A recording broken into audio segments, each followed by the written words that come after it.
नमस्कार, आप देख रहे हैं बहस का नंबर 1 शो ताल ठोक के और मैं हूं आपके साथ अनुराग मुस्कान। देखिए, एक जानकारी आप सभी को बेशक बहुत अच्छे से होगी कि दिल्ली में एआई समिट चल रहा है। जी हां, और दिल्ली एआई समिट में दुनिया भर के तमाम दिग्गज टेक एक्सपर्ट्स और राजनेता हिस्सा ले रहे हैं। दुनिया भर की कंपनीज एआई समिट में है। कई कंपनीज ने इंडिया में अपने ऑफिसेस खोलने का ऐलान भी किया। इस वक्त मैक्रो भारत में है और फ्रांस से कई बड़ी डील पर बात लगातार जारी है। भारत दुनिया में हो रहे सामरिक, ध्यान रखिएगा, सामरिक, कूटनीतिक और टेक्नोलॉजिकल चेंज के साथ आगे बढ़ रहा है। ऐसे में बहस जरूरी है। क्यों? क्योंकि पूरे विश्व की नजर इस वक्त कई मोर्चों पर भारत के रुख पर है कि हमारा नजरिया क्या है, हमारा रुख क्या रहता है। अमेरिकी रवैये को देखते हुए भारत अब विकल्पों को भी देख रहा है। जिस तरीके से अमेरिका ने आंख तारी रे, उसके बाद भारत विकल्पों के दरवाजे खोल रहा है। यूरोप से बढ़ता सहयोग और एआई समिट भारत की नई रणनीति की ओर साफ इशारा कर रही है। अब ऐसे में सवाल भी उठते हैं। सवाल क्या उठते हैं कि क्या भारत ट्रेड और टेक्नोलॉजी में अब बराबरी के स्तर की ओर बढ़ने की ओर अग्रसर है? क्या ग्लोबल साउथ में भारत की ताकत अब पश्चिम भी पूरी तरह समझ चुका है? क्या हम अपने युवा वर्क फोर्स और वैश्विक सहयोग के साथ विकसित भारत बन जाएंगे? हम उस दिशा में कदम बढ़ा चुके हैं। और भी कई सवाल जिन्हें ताल ठोक कर अपने एक्सपर्ट्स के सामने रखूंगा। हमारे साथ कई खास मेहमान जुड़ चुके हैं, उनका इंट्रोडक्शन कराऊं और ये चर्चा शुरू करूं उससे पहले एक छोटी सी रिपोर्ट दिखाता हूं।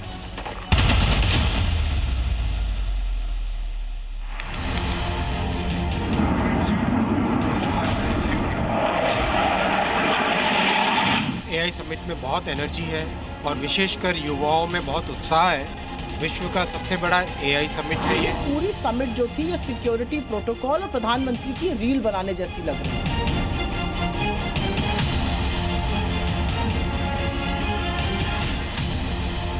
भारत की नई पीढ़ी को एआई एनेबल शिक्षा हमारी दायित्व है। पूरा भारत उत्सुक है, पूरा भारत एआई को लेकर तैयार है। एआई समिट के माध्यम से बिहार विकसित भारत में विकसित बिहार का सहयोग देना चाहता है। अब देखिए, आज चर्चा हम दो मुद्दों पर करेंगे। एक फ्रांस के साथ डील और दूसरा एआई समिट। और ये आपस में एक दूसरे से जुड़ी हुई चीजें हैं। जब हम विकसित भारत की बात करते हैं, जब हम 2047 की तरफ देखते हैं जो प्रधानमंत्री ने एक विजन दिया है, उसके मुतालिक आज हम कहां खड़े हैं और यहां से कहां आगे बढ़ेंगे, ये आज की डिबेट रहेगी। देखना आप लोगों के लिए बहुत जरूरी है। और इस डिबेट में जो चर्चा में हमारे शामिल होंगे पैनलिस्ट, उनका इंट्रोडक्शन करा देता हूं। प्रदीप भंडारी हमारे साथ भारतीय जनता पार्टी के प्रवक्ता, अजय उपाध्याय हमारे साथ कांग्रेस से रहेंगे प्रवक्ता। इसके अलावा पूर्व राजदूत दीपक वोरा हमारे साथ रहेंगे डिफेंस एक्सपर्ट के तौर पर।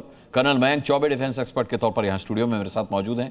फॉरेन एक्सपर्ट रोबिंद्र सचदेव हमारे साथ यहां स्टूडियो में मौजूद हैं और ग्रुप कैप्टन डी के पांडे जी डिफेंस एक्सपर्ट के तौर पर हमारे साथ यहां स्टूडियो में मौजूद हैं। सभी का मैं बहुत बहुत स्वागत करता हूं। और सबसे पहले दीपक वोरा साहब, मैं आपसे जानना चाहूंगा, जैसा कि मैंने कहा कि इन दो चीजों के ऊपर हम डिबेट कर रहे हैं और ये दोनों ही चीजें एक दूसरे से जुड़ी हुई हैं। जो फ्रांस के साथ हमारी बिग डील है वो, और एआई समिट। कैसे देखते हैं फ्यूचर को आप, अगर इसे हम पहला कदम मान लें सर तो? बहुत बहुत धन्यवाद सर। जब भी आपके साथ होता हूं ना, बहुत कुछ सीखने को मिलता है और आपके जो एक्सपर्ट्स हैं उनका भी मैं अभिनंदन करता हूं। You are really good. मैं ये दिल से कहता हूं, दिल से नहीं कहता। और आप मेरी जैकेट देख रहे हैं, हर जगह भारत का चिन्ह बना, शो का एम्बलम बना हुआ है। Proud to be Indian. आपने ये जो सवाल उठाया, पहले एआई का बता देता हूं सर। कोई संदेह नहीं है कि अगले 2 साल में या 1 साल में हमारी दुनिया बिल्कुल बदल जाएगी। आर्टिफिशियल इंटेलिजेंस उसको डोमिनेट करेगी, चाहे वो मिलिट्री में हो, चाहे स्पेस में हो, चाहे मेडिसिन में हो, चाहे एग्रीकल्चर में हो। बढ़ते जा रहे हैं, बढ़ते जा रहे हैं। पहली बार जब मैं एक ड्राइवरलेस गाड़ी में बैठा था सिएटल अमेरिका में, मैं तो घबरा गया था। मैं कभी ड्राइवर कहाँ है मेरा, वो गाड़ी अपने आप चल पड़ी। सो बहुत तरक्की होती जा रही है। अब पिछले साल जो समिट हुआ था वो फ्रांस में हुआ था, और इस बार जो इम्पैक्ट समिट है, इम्पैक्ट ये नाम सुनिएगा, AI इम्पैक्ट समिट, ये भारत में हो रहा है। और फिर फ्रांस के प्रेसिडेंट जो हैं, मैं प्यार से मैकरोनी कहता हूँ, वो यहाँ आए हुए हैं और वो फिर इनकी दोस्ती जो है वो आगे बढ़ती जाए, पर वेरी वार्म पर्सनल रिलेशनशिप। तो ये समिट में दो चीज़ों पर मेरा मानना है फोकस होगा सर। आपने देखा भारत मंडपम में 2.5 लाख लोग, 250,000 पीपल, और जो सेक्रेटरी हैं मिनिस्ट्री ऑफ इंफॉर्मेशन टेक्नोलॉजी कहते हैं हमारी उम्मीद नहीं थी कि इतने आ जाएंगे, बड़ी मुश्किल है, लोग खड़े हुए हैं वहां पर, जगह नहीं है, बड़े बड़े अब टीवी स्क्रीन बाहर लगा दिए थे। मैं भी वहां जाना चाहता था, मुझे कहा जी सॉरी आपने रजिस्टर नहीं किया, आप घर वापस जाइए। तो you know it is just so fascinating, and young people, students, young entrepreneurs, वो सब जो है आज एआई की तरफ देखें। So this is a major thing in our world, आप इसको नकार नहीं सकते। डोनाल्ड ट्रंप जो मर्जी कहे, ये बहुत बड़ी चीज है। दूसरा, आपने डिफेंस की बात की है सर, मैं आपको ये भी बता देता हूं कि 50s में हमने पहली बार लड़ाकू जहाज फ्रांस से लिए थे। उरागॉन था, हम उन्हें तूफानी कहते थे, और 61 में जब गोवा को हमने आज़ाद करवाया था तो उनका प्रयोग किया गया। फ्रांस ने कभी भी प्रतिबंध हम पर नहीं लगाए हैं। हमने न्यूक्लियर जो टेस्ट किया था 1974 में, सारी दुनिया ने प्रतिबंध लगाए थे। फ्रांस ने कहा तारापुर के लिए अगर आपके पास फ्यूल नहीं है मैं दूंगा। 1999 में जब 98 में हमने टेस्ट किया तो फिर अमेरिका और ये और वो सब ने प्रतिबंध, उसने कभी नहीं दिए। सबमरीन्स में हमारी बातचीत उनके साथ हो रही है, स्पेस टेक्नोलॉजी में, एग्रीकल्चर में, मेडिसिन में, France has opened its heart to India, और भारत ने अपना दिल खोल दिया फ्रांस के लिए। तो मैं दोनों को बहुत महत्वपूर्ण मानता हूं। कितने राफाल खरीदेंगे नहीं खरीदेंगे that is immaterial. Finally sir, क्या हम फ्रांस पे भरोसा कर सकते हैं? मैं आपको बता देता हूं कि 1980s में जब मैं यूनाइटेड स्टेट्स में पोस्टेड था, किसी ने वहां के नेता से पूछा था क्या हम इस देश पर भरोसा कर सकते हैं? He said yes, trust but verify. और फ्रांस के बारे में इतना कह सकता हूं, trust, there is no need to verify. भरोसा आप कर सकते हैं। जी, प्रदीप भंडारी हमारे साथ हैं भारतीय जनता पार्टी से। प्रदीप, अब जाहिर सी बात है कि सवाल दोनों तरफ से उठते हैं और दोनों तरह के उठते हैं। मेरा आपसे सवाल यह है कि ठीक है कि अमेरिका के आंख तरेरने के बाद हमने विश्व स्तर पर विकल्प के दरवाजे खोले हैं और हम भरोसा भी कर सकते हैं फ्रांस पर, लेकिन सवाल यह उठता है कि हम जो विजन लेकर के आगे बढ़ रहे हैं, उस विजन के मद्देनजर विकल्प के दरवाजे खोलना इस वक्त, और एआई के साथ अगर हम उसे मिलाकर देखते हैं, क्योंकि अभी केवल एआई के फुटप्रिंट्स की अगर मैं बात करूं तो 5% फुटप्रिंट्स हैं अभी आज की तारीख में, और हम एआई इंपैक्ट सबमिट कर रहे हैं अभी, इसका फुल इंपैक्ट की अगर 5% इंपैक्ट है। ये अगर हम मिक्स कर देते हैं दोनों चीजें तो ये कंफ्यूजन भी क्रिएट करता है। प्रदीप, इससे कैसे बचा जाएगा?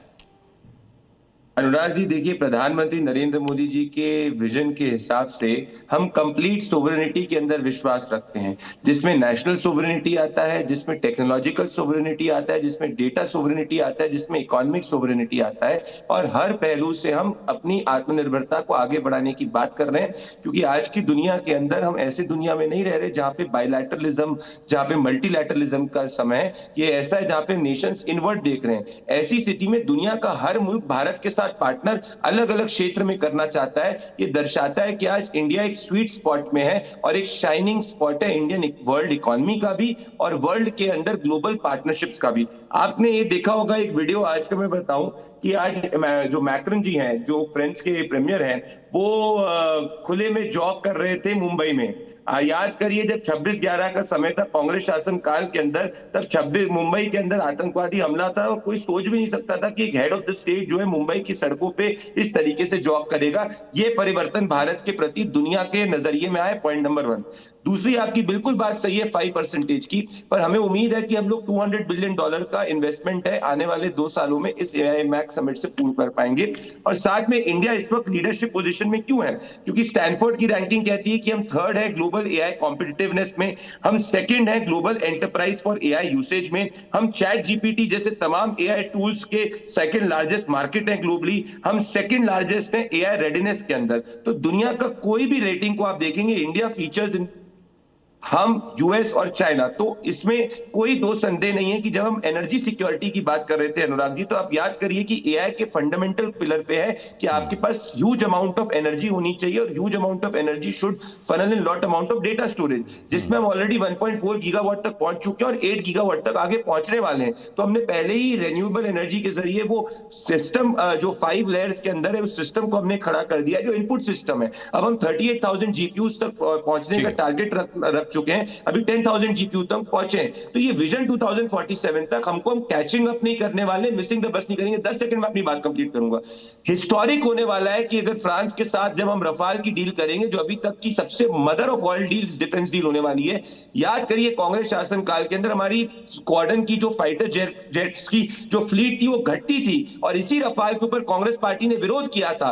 और आज हम डसॉल्ट हमको ये जेट्स दे रहा है और हिंदुस्तान के अंदर प्रोड्यूस होने वाले हैं। Anurag ji, these are not which will be supplied only India के अंदर। For the first time Rafale manufacture होगा, जिससे लोकल जॉब अपॉर्चुनिटीज भी क्रिएट करेंगी। ये हिस्टोरिक है, अनप्रेसिडेंटेड है।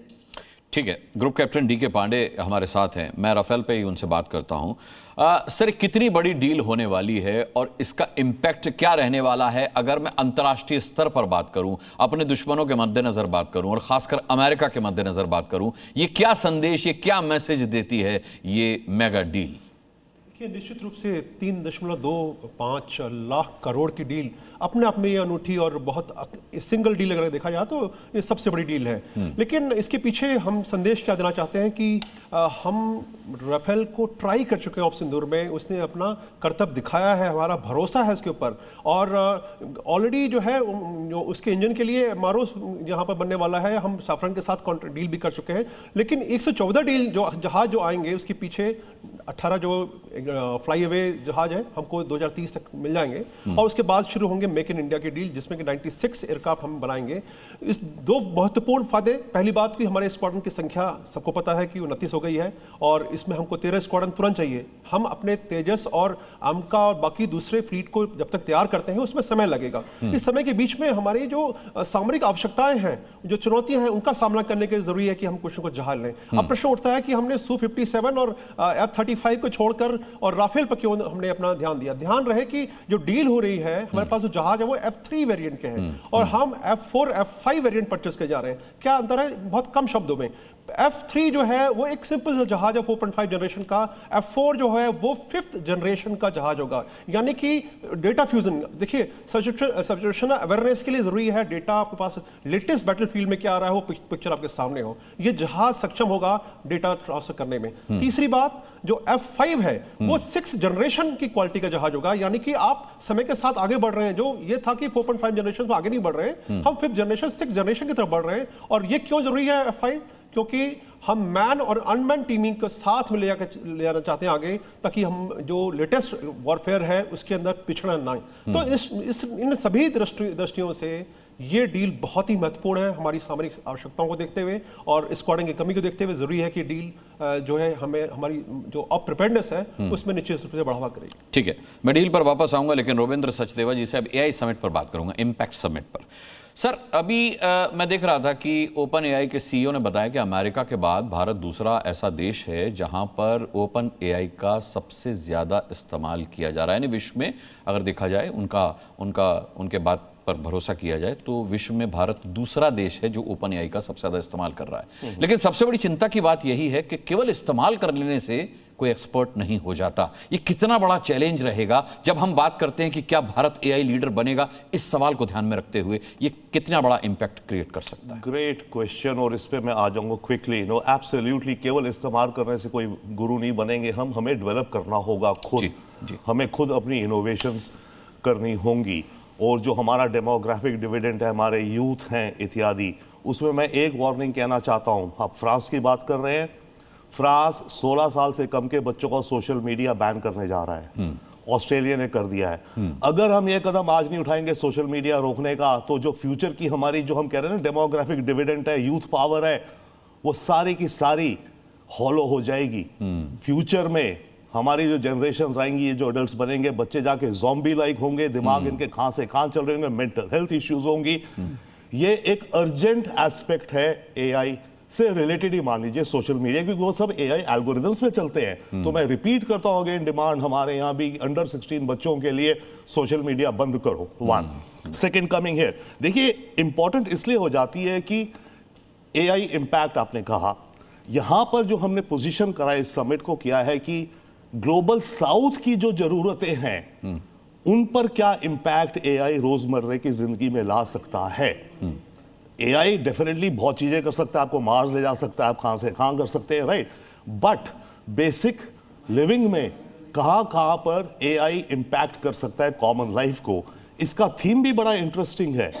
हमारा जो डिस्कशंस का थीम अरेंज किया गया है, 7 चक्र जो हमारी बॉडी के एनर्जी चक्र होते हैं, उस एंगल से नहीं बट 7 चक्र से, जैसे बॉडी को वो 7 चक्र बैलेंस कर देते हैं, हार्मनी में ले आते हैं। हमारा विचार ये है कि जो जो यहाँ डिस्कशंस होंगी, जिन जिन अलग अलग एरियाज में डेमोक्रेटाइज कैसे करना है एआई को, सेफ्टी ऑफ एआई, एआई का इम्पैक्ट, एआई का इनोवेशन, साइंस, ये जो 7 एरियाज है, इन सब से मिलके सोसाइटी में, देश में कैसे डेवलपमेंट हो to the last mile as well as happiness. Happiness is also line there. तो एक एक शब्द का मायने होता है। एंड सेकेंडली ग्लोबल साउथ, इससे इंडिया 2 चीज कर रही है। एक तो दुनिया में अपनी of course position as a global south leader हम प्रोजेक्ट कर रहे हैं और करना चाहते हैं।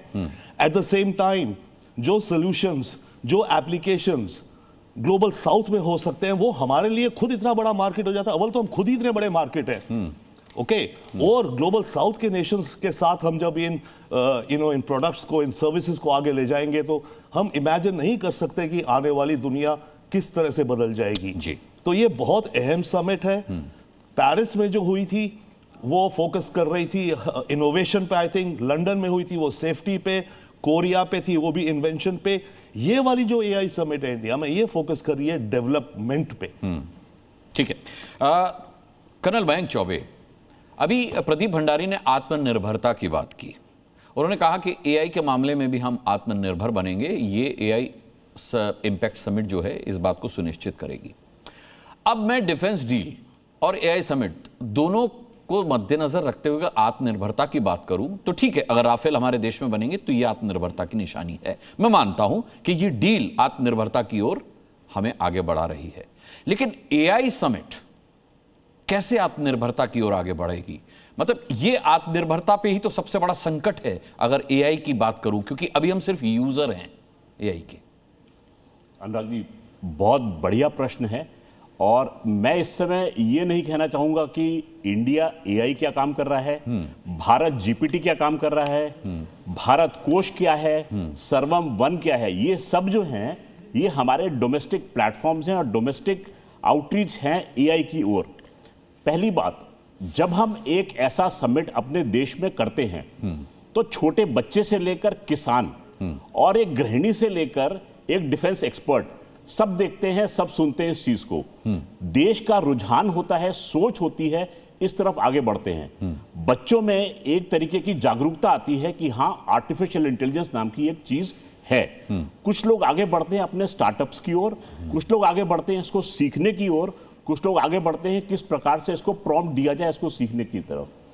तो एक तरीके से देश में अवेयरनेस आती है। आपका प्रश्न था एआई और आत्मनिर्भरता। सबसे इंपॉर्टेंट चीज ऑपरेशन सिंदूर। ऑपरेशन सिंदूर में भारत ने आकाश तीर का बहुत बढ़िया तरीके से प्रयोग किया। आखिर आकाश तीर था क्या?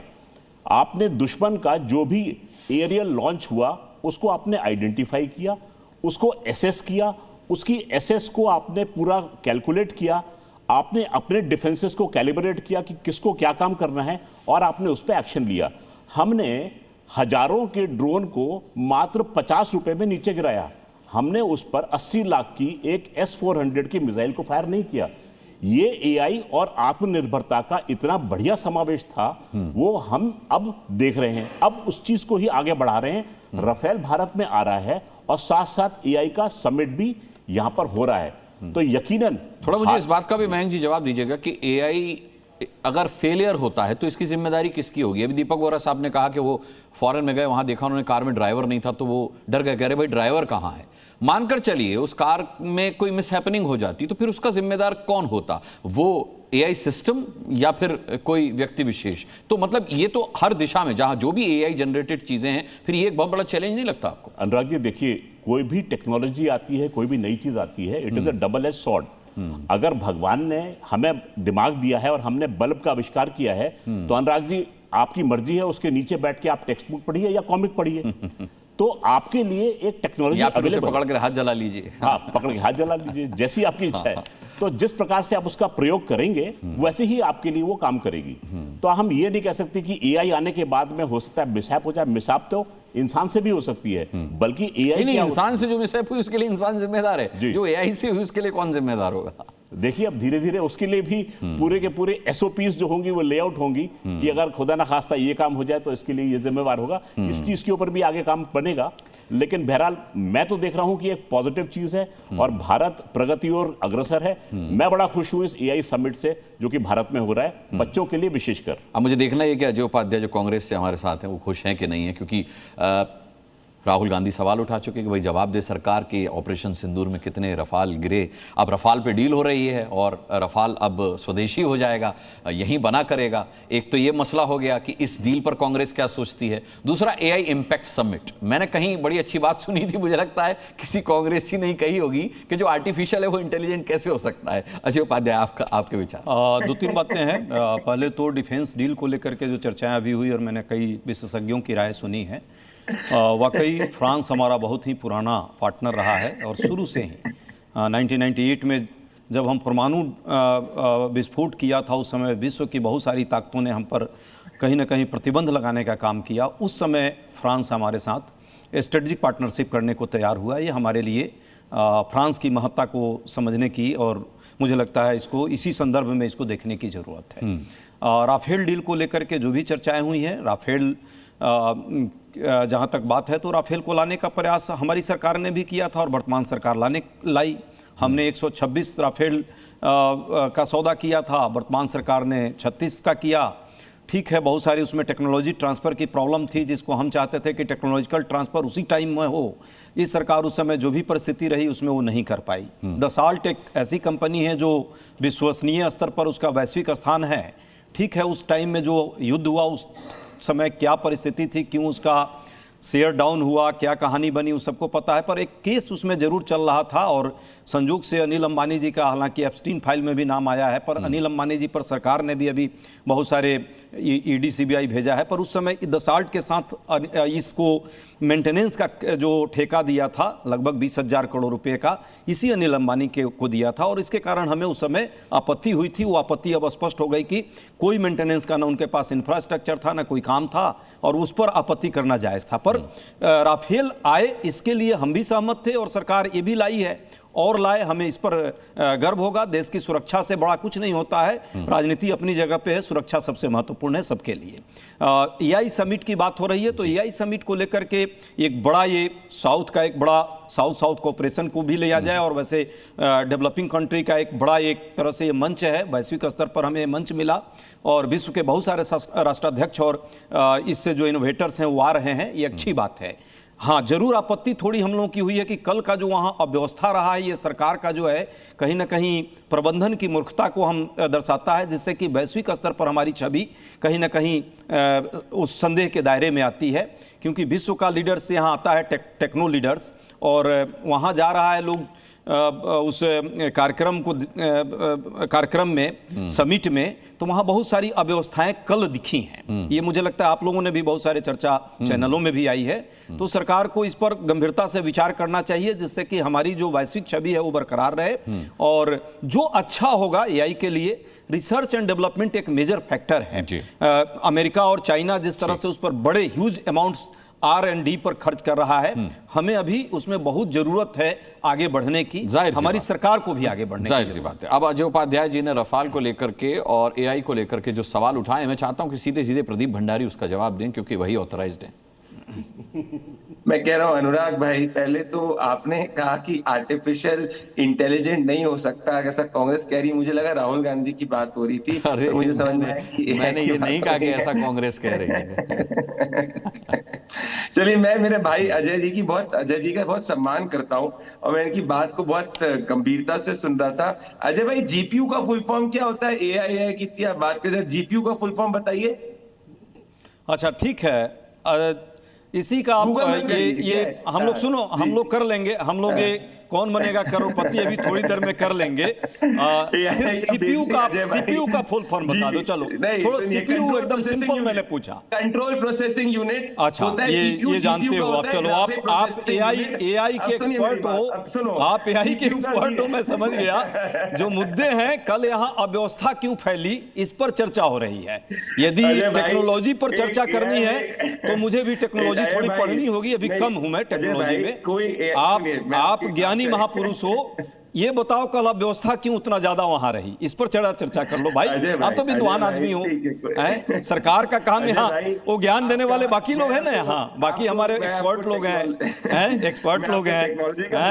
इसके जीपीयू का मैं बता रहा था, क्योंकि एआई का किसी भी बेस जो होता है वो सिर्फ और सिर्फ जीपीयू पे आधारित होता है, जिसको कहते हैं ग्राफिक प्रोसेसिंग यूनिट। अव्यवस्था क्यों हुई इस पर चर्चा मैंने प्रश्न पूछा है भाई, इसका जवाब देना है। ये एआई पढ़ाना नहीं है यहाँ, कोई एआई पढ़ाना नहीं है, व्यवस्था सरकार का काम व्यवस्था करना होता है। देखते ना वो जवाब नहीं देंगे तो मैं घेरूंगा। हाँ आप घेरिए उनको। अजय भाई तो ज्ञान दे रहे हैं, एआई का ज्ञान दे रहे हैं, अलग से क्लास हो जाएगी एआई की। अच्छा प्रदीप जी, ये तो बता दीजिए कि अव्यवस्था क्यों फैली, क्या वो व्यवस्था एआई ने नहीं की थी इसलिए व्यवस्था फैल गई? अनिल अंबानी को जो आपने डील दी थी 19,000 करोड़ रुपए का, अब अनिल अंबानी कौन सा इंफ्रास्ट्रक्चर डेवलप किया? ये दो प्रश्न हैं। एआई इंपैक्ट पे जवाब देने दीजिए।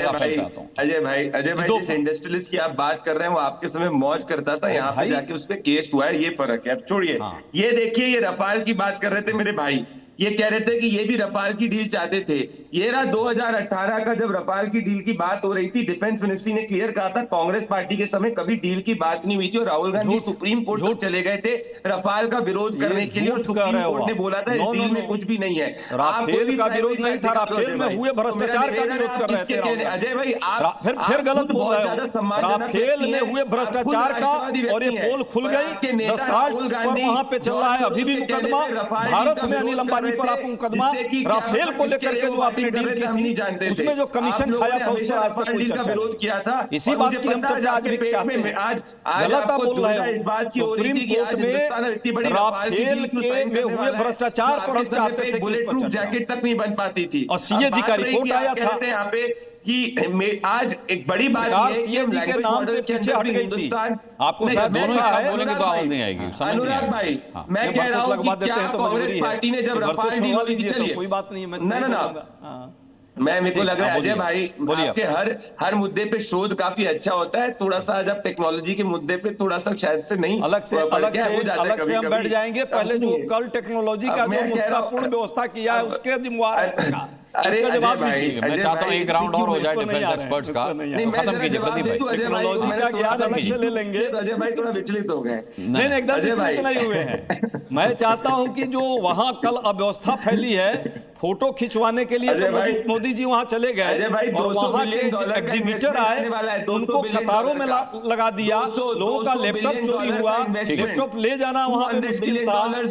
जो पानी पीने के लिए और खाने के लिए वहां पे आपका कोई व्यवस्था नहीं हो पाया। 600 से ज्यादा कंपनीज वहां पहुंच चुकी है, यूपीआई का उपयोग नहीं हो रहा था, वाईफाई नहीं था। ये कैसा विश्व के लोगों को लाकर क्या भारत को दिखा रहे हैं? भारत की प्रतिष्ठा गिराने का काम मत कीजिए। आप अपनी कमियों के कारण रैली नहीं थी भाजपा की, रैली की तरह नहीं प्रबंधन होता है इस तरह के समिट का, अंतर्राष्ट्रीय स्तर के समिट का, जिसकी दुनिया उससे मान सम्मान हमारा बढ़ता है यदि अच्छे से होगा।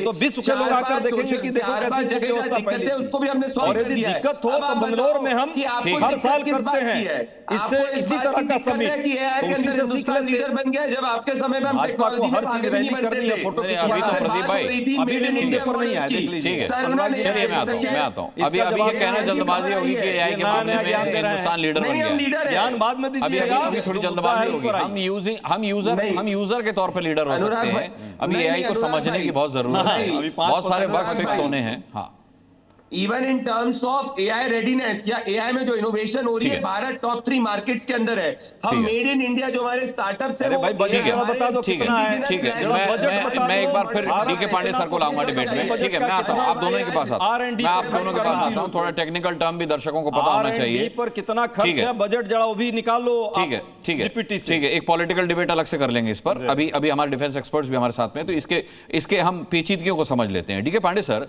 ये जो अमेरिका का हमारी तरफ 50% टैरिफ का आंक तरीरना था, उसके बाद उसे 18% करना था, इसके मद्देनजर फ्रांस के साथ ये जो डील है, क्या ये अमेरिका को भी कोई स्पष्ट मैसेज देने की कोशिश है, और इसका इंपैक्ट क्या रहने वाला है भारत अमेरिका के संबंधों के लिहाज से? देखिए, निश्चित रूप से बहुत क्लियर मैसेज है सबके लिए, पूरे विश्व के लिए, अमेरिका के भी इसमें है कि हम जो हमारे लिए उचित होगा हम वही करेंगे, राष्ट्र हित में जो होगा वही कार्रवाई की जाएगी। दूसरी बात, अमेरिका, डोनाल्ड ट्रंप चाहते थे कि F-35 हम खरीदें, और उन्होंने जब मोदी साहब गए थे तो चर्चा की थी कि भाई F-35 स्क्वाड्रन हम दे रहे हैं, लेकिन F-35 वापस नहीं आया, क्योंकि हम जानते हैं कि सामरिक आधार पर, मेरिट्स पर वो F-35 हमारे लिए उपयोगी नहीं है, क्योंकि उसमें कई सारी चुनौतियां हैं। तो उन चुनौतियों का सामना करने में हमें प्रॉब्लम हो जाएगी। और जो राफेल है, सोचिए 9500 किलोग्राम का आप पेलोड ले आ सकते हैं राफेल के द्वारा, जबकि जो हमारा F-35 है उसमें 3500। तो कितना अंतर है दोनों में पेलोड जाने में। और जो स्पेक्ट्रा करके इलेक्ट्रॉनिक वॉरफेयर सूट है, वो उसका कोई जवाब नहीं है। जितनी भी स्टेल्थ टेक्नोलॉजी है, स्पेक्ट्रा को कहा जाता है कि ये स्टेल्थ किलर है। इसमें जो फ्रंटल सेंसिटिव ऑप्टोनिक्स है, और 4 अगर राफेल एक साथ उड़ रहे हो तो ये मिलकर एक स्टेल्थ जहाज को जैम कर सकते हैं। साथ में एक डिस्ट्रक्टिव इंटरफेरेंस के लिए इसमें कैपेबिलिटी है, यानी कि स्टेल्थ एयरक्राफ्ट को एनर्जी भेज रहा है, रडार उसका भेज रहा है, उसको उसमें जो है डिस्ट्रक्टिव इंटरफेरेंस के लिए उल्टी फेज में एक एनर्जी भेज जाएगी जो कि उसको अंधा बना देगी। तो ये सब खासियत जो है एक राफेल में है, ये Su-30 में या F-35 में नहीं है।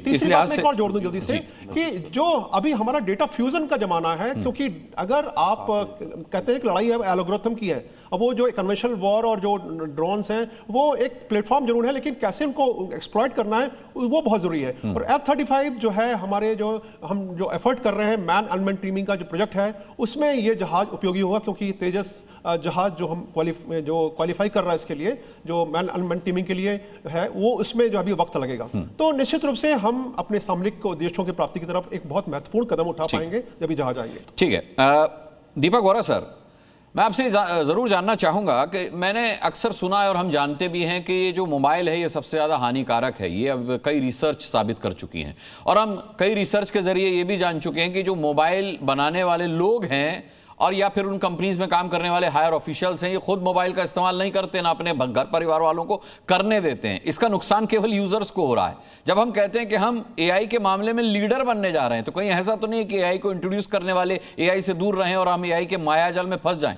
डिफेंस के तौर पर जब मैं एआई को देखता हूं तो मैं जानता हूं कि एक्सपर्ट्स उसको डील करेंगे, लेकिन अदर देन डिफेंस वो कितना हानिकारक हो सकता है? ये बहुत अहम प्रश्न आपने पूछा, मैं जवाब देता हूं। मैं डिप्लोमेसी में हूं।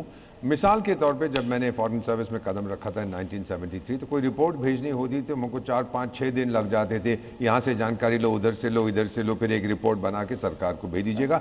अब कुछ नैनो सेकेंड्स में इतना डेटा अवेलेबल है दुनिया में, डेटा माइनिंग जिसे हम कहते हैं, वो आर्टिफिशियल इंटेलिजेंस हमारे लिए बना देती है। सो उसको फाइनली चीज़ ये है सर, ऑप्शंस, जब मुझे कोई डिसीजन लेनी है, ऑप्शंस मेरे को आर्टिफिशियल इंटेलिजेंस देगी, डिसीजन तो मैं लूंगा ना सर, इसमें कोई नुकसान नहीं हो सकता है। सेकेंडली, हम लोग डेमोक्रेटाइज करें सर। G20 में मैं इन्वॉल्व था, उस समय प्रधानमंत्री ने कहा था कि G20 की जो मीटिंग हो रही है इसको जन भागीदारी बनाओ। सारा देश G20 की बात करता था, कितने शहरों में उसकी मीटिंग्स हुई। तो डेमोक्रेटाइज जो हम इसको करेंगे विद ग्लोबल साउथ की जो हम बात करते हैं, उनके पास क्षमता नहीं है, लेकिन हम उन तक पहुंचाएंगे कि देखिए ये आपको फायदा है, ये आपको फायदा है, इससे ये हो सकता है। सर, हर चीज में एक नुकसान होता है, एक फायदा होता है। आप बिजली का जो खंबा होता है सर, मैं तो उसका प्रयोग करता हूँ किताब पढ़ने के लिए, कुछ लोग प्रयोग करते हैं शराब पीने के बाद उसके ऊपर लीन करते हैं। तो आपको ये फैसला करना है, what do you want to use it for. मेरा मानना है जो डॉक्यूमेंट मैंने देखे हैं कुछ उसके प्रूफ्स, जो डॉक्यूमेंट इस बार आएगा, वोरा सर आपको रोकूंगा।